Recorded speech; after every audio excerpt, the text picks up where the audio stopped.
Hi mga mari, ang ating video for today ay dito tayo sa Realin. Gala-gala lang po tayo sa Realin. Meron daw kasi kami gustong bilihin pero hindi namin mabili gawa ng walang pera. So dito kami ngayon sa Realin. Ito ang ating video for today. Yan. Maghahanap tayo ng mabibili. Kung ano yun lang mura. Kung kaya lang. Titingin-tingin kami ng mga murang bilihin dito ngayon sa Realin. Ayun yung dalawa oh. Ha? Ano ba yan iuling? Magkano? Ang pinapahanap ko sa iyo yung oven, toaster ba yon? Oh. Tingin-tingin kami kung ano yung mga mura namin mabibili. Kaya lang ng bulsa namin. So punta tayo sa taas yun. Dami dito mga mura. Punta tayo sa taas. Tingin natin ng taas. So, akit kami sa itaas. Yan. Iwan mo na lang muna dyan.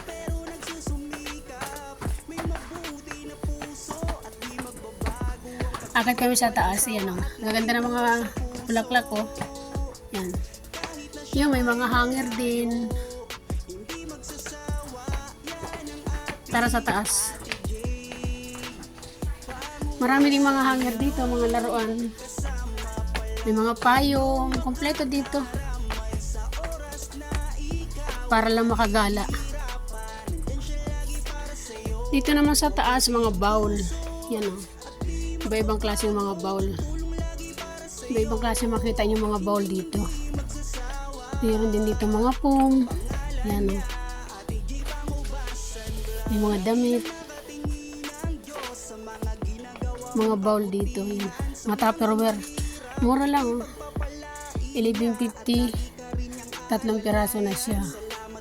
11.50 real. Tingin pa tayo sa iba.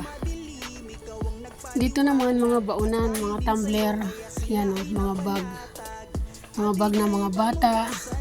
Baunan ng tubig. Dami.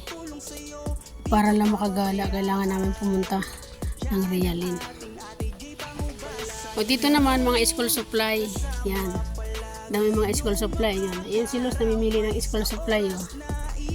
Marami mga school supply dito. Mga mura lang din. Kaya ng budget. Ano yung mga lapis?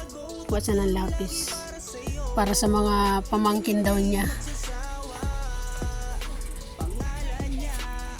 O siya, maraming pong salamat everyone. Sana po nagustuhan nyo uli ang ating video. Ito po ang ating video for today. Maraming pong salamat. Bye bye. Follow for more naman dyan. Sana po nagustuhan nyo ang video for today. Bye. God bless. See you into my another place. Nantay po tayo sa kabila naman. Yung kabila naman ng ating video. Bye bye.